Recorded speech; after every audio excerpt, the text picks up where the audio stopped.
Hello lovely people all over the world, in the Philippines, Luzon, Visayas at Mindanao. Shout out sa aking mga taga-subaybay sa channel na to, Surigao San, at sa ating mga kapatid yan overseas, OFWs. Saan man tayo sa mundo, tayo'y taas noo kasi tayo ay Filipino. Kahit saan sa mundo, tayo'y sikat. Okay? At shout out sa aking mga taga-subaybay dito sa Pilipinas, in Luzon, Visayas at Mindanao. Maraming salamat sa inyong pagsubaybay guys. At seek ye first the kingdom of God and His righteousness, and all those things shall be added unto you. Ngayon ang ating tatalakayin ay ang tungkol sa padalang picture na ito, tungkol sa right foot na may maraming holes. At atin yan tatalakayin ngayon sa aking decoding in this video. Alright guys, at ang pinadala sa atin ngayon na picture ay may pagkahalintulad sa treasure na ito na nakuha sa Davao noong dekada 90. Ito ang right foot mark. At lecture 101 muna tayo. Ano ang meaning ng right foot? Ang right foot ay according sa Korean treasure, yan ay volume of treasure. Ito, maraming treasure pag right foot. At sa ibang code, ang right foot means 5 yards. Kasi ang foot ng Korean soldiers, pag maliliit kasi sila noon, karamihan sa kanilang paa ay 5 inches ang taas. Kaya 5 inches. Kino-convert yan sa meter at ganun ang paghanap. 5 meters ang itong pinakamaliit, and then the other one is ang distance yan ay nasa 5 to 10 meters ito. So atin mamaya gagamitan ng ruler para malinaw ang pagkapresenta. Okay, so patuloy tayo sa ibang dapat malaman ng mga signs. Ito guys, kasi dalawang picture yung pinadala ng ating kapatid na ating katiats. Meron siyang pinadala na yung may dalawang butas. So dito muna tayo. Ang pag ganitong sign na isang malaki at isang maliit, meaning ito ay tunnel. Ito ang tunnel. Napasukin mo, tapos itong side dito, yan ang butas sa gilid ng tunnel kung saan yan nilalagay ang mga treasure. So ganyan na symbol yan, parang number 8 na natumba. So sa wall ng tunnel na ito or cave, dito sa right, sa bandang kanan, meron siyang nakatago na chamber, kaya parang number 8 ang sign niya. Pero kung ito ay nakatayo na number 8, nagaganyan, anong kahulugan yan guys? Di ba? Meron siyang kahulugan. Pag number 8 na silhouette, yan ay image ng Buddha. Ang number 8 na silhouette na ganyan. So puntahan, tingnan natin ang isang picture. Ito. Ano naman ang meaning nito? Ang meaning nito guys ay dalawang separated treasure. Dalawang magkahiwalay na treasure. Left and right. Ang problema niyan kung anong distansya ng bawat isa. Pero atin yan mamaya i-decode. So kung ganyan na itsura, dalawang separated treasure, ito kasi ang treasure, ayan, pag may tuldok ang circle, meaning to say ay on the spot or right under or below ang treasure. Malapit lang talaga pag ganyan. Lalo na guys pag walang tuldok, pag malaking butas lang na ganyan. Yan ay zero, meaning hindi ka nahahakbang. Yan lang mismo sa bato. Pero itong ganito na may tuldok, meron pa rin distansya yan na malapit lang. Okay, at kung pagsamahin nitong dalawa guys, pagsamahin natin ito, anong mangyari dyan? Kung i-connect natin ang dalawang circle na yan na ganito, nakuha nyo ba ang gusto kong ipahiwatig? Ayan. So nagmukha na siyang parang ano siya parang paa, gaganyan. Mas malaki yung isa dito, nagaganyan. Gawin natin uli. Yung picture kasi na pinadala ay malaki yung isang parang ulo ng number 8, ganyan. Parang paa pa rin siya tingnan na may dalawang butas.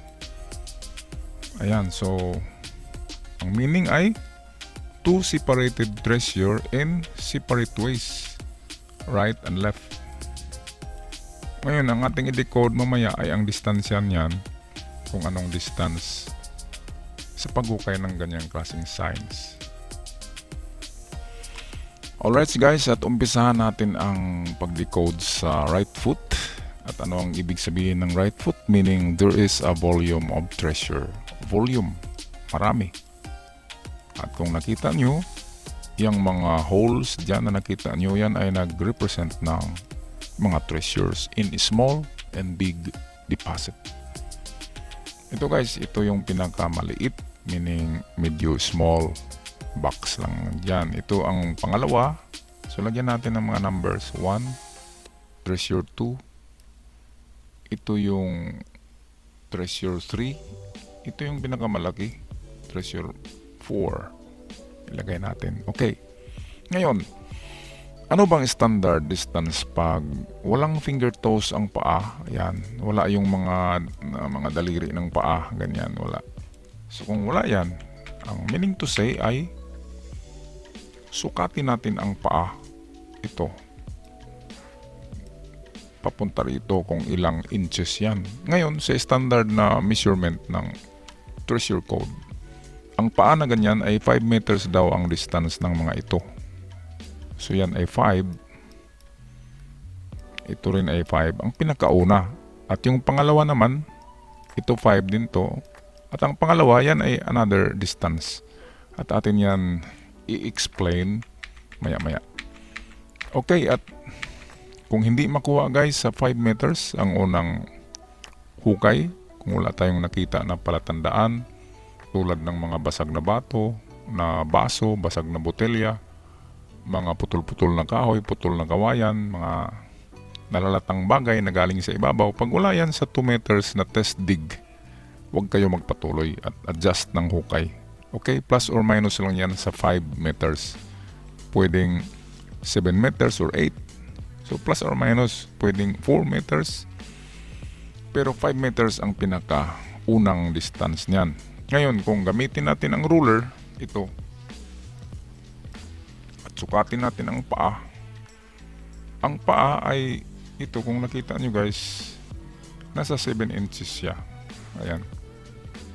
Ito kasi yung number 7. Oh. Ayan siya. At kung sukatin natin yan,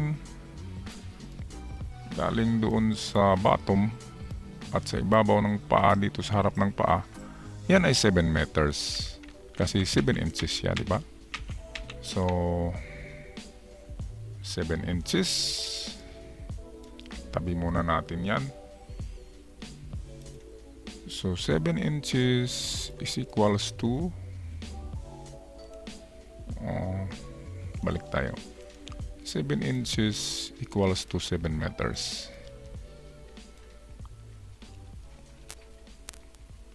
Ang distance ng treasure 1 at treasure 2, ayan, ay 7 meters yan.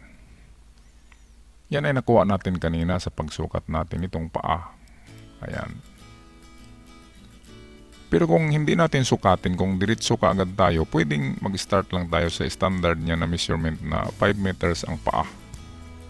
Ayan, pero konti lang ang diferensya, 5 and 7 meters. So, itong mga unang hukay dyan, yan ay 7 meters pareho ang mga distances. At ito ay multiple separated treasure sign. Kasi kanina yung nakita natin sa example na nakuhang treasure sa Davao ay dalawa lang ang nakaganyan. So dalawang gold deposit ang nakuha nila doon. Ang pinakauna ay sa kanila naman ay yun ay 5 to 10 meters itong pinakauna. And then ang pangalawa ay 5 meters na lang, malapit na lang. So ganito rin ang nangyari dito guys. Ito lang yung nadagdag itong dalawa dito. Pero itong dalawang hukay dito ay kapareho talaga yan ng nangyari doon sa Davao na tagpuan noong dekada 90. So ano ba ang distance? 7 meters. At ang pangalawang distance niyan, yan ay automatic 5 meters na lang. Pero kung hindi makuha sa 5, dagdag tayo ng 2 meters. Kasi palaging dyan sa 7 or kung wala talaga sa 10.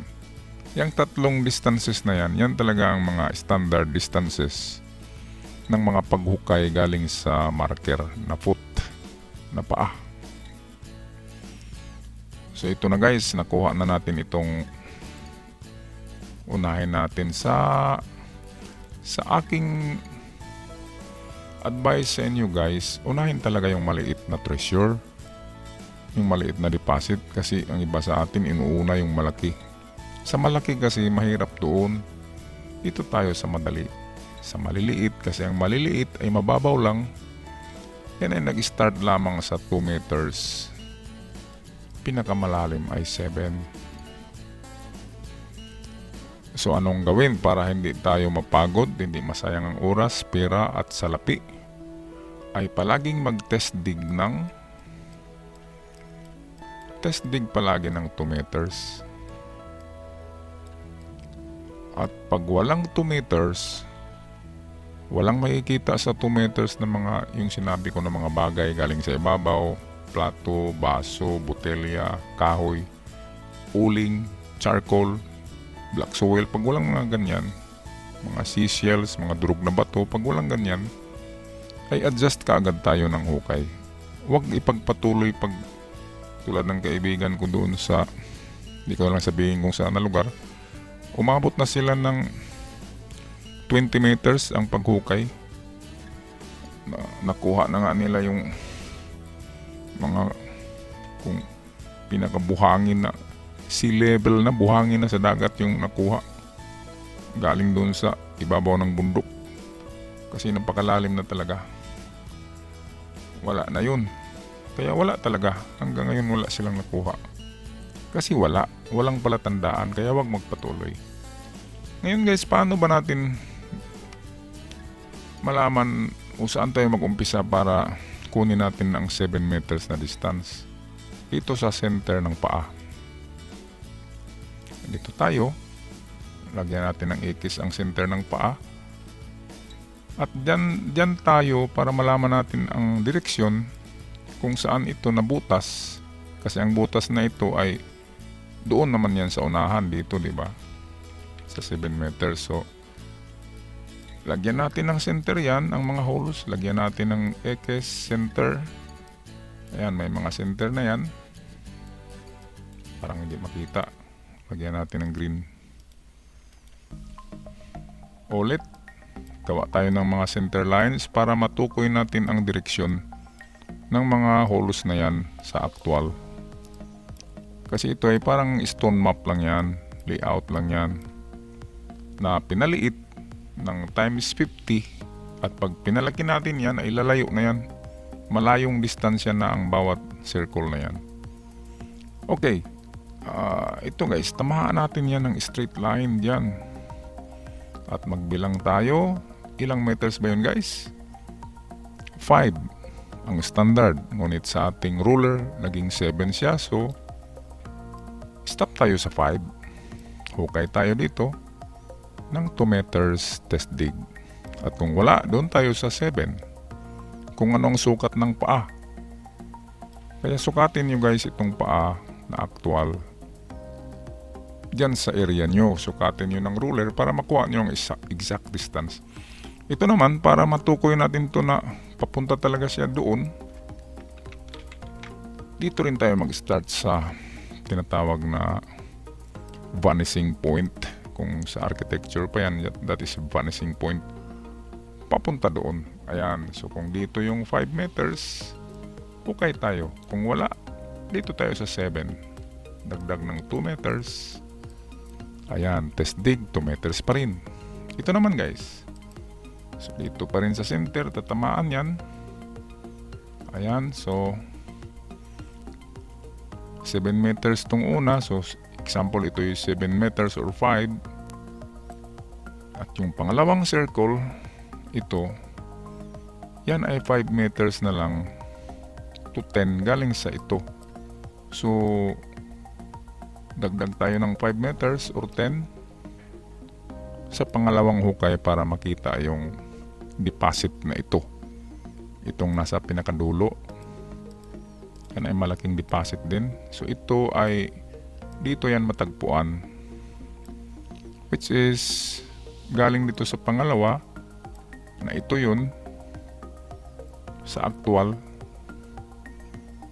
ay magbibilang tayo ng 5 to 10 meters distance para diyan sa pangalawa na hukay na ito yan. So ating lagyan ng kulay. Ano bang kulay ang hindi natin nagamit? Ito, orange. So ito guys na circle ay ito yan siya. Sa actual digging. Ito naman, ito yun siya, ang 5 to 10 meters. At ito naman ay ito yun siya.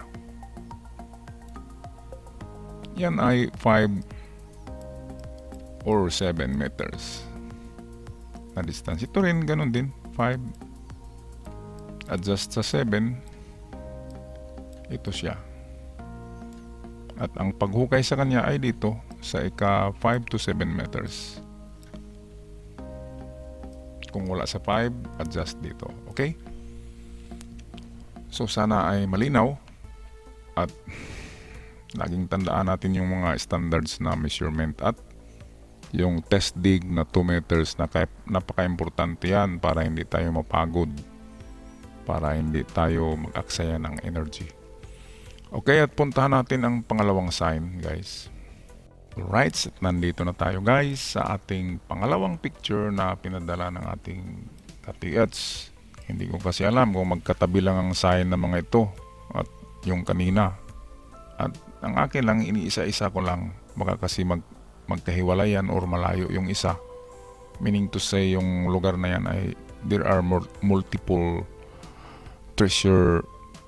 buried treasures dyan. Marami. Multiple.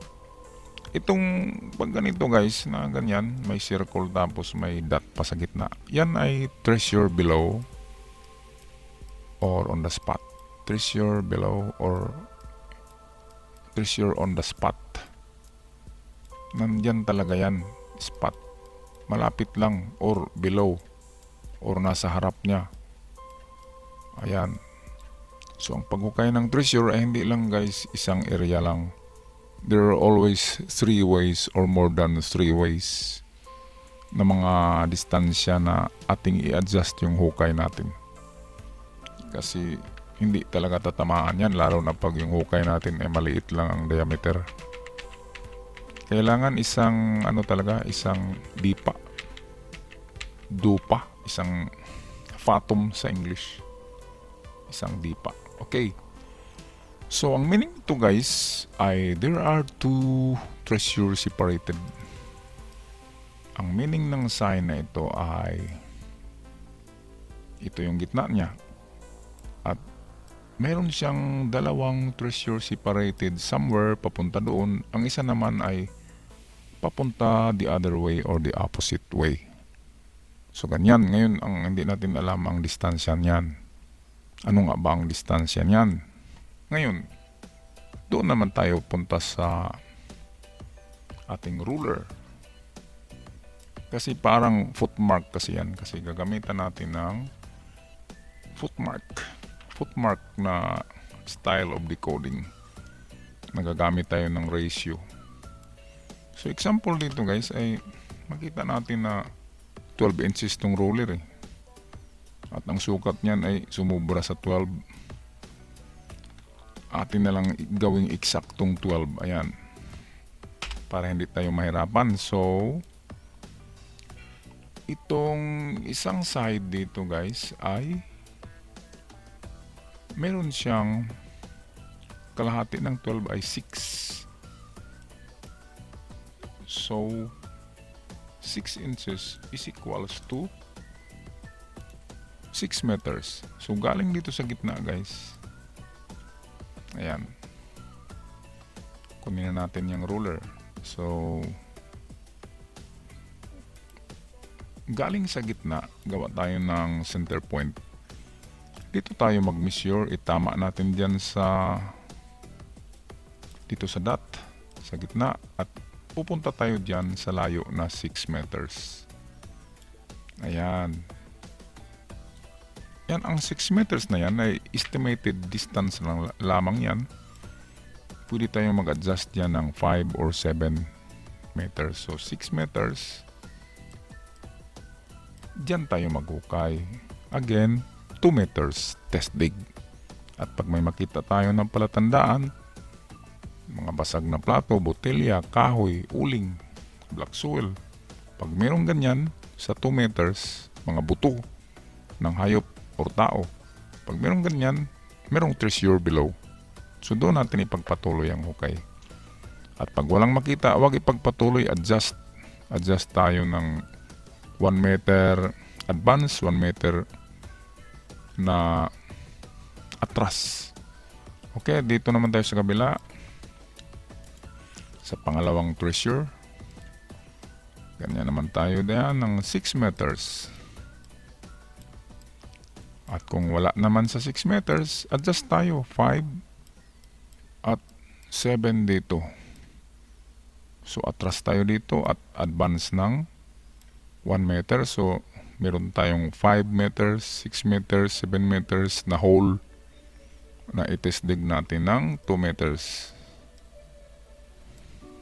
Okay. Pero kung ang sign na yan guys, kung ang sign na yan ay nakatayo yan, kung nakaganyan yan, sasabi ko na kanina, kung nakatayo na sign yan, meaning yan ay symbol for Buddha or the Golden Buddha. Ayan.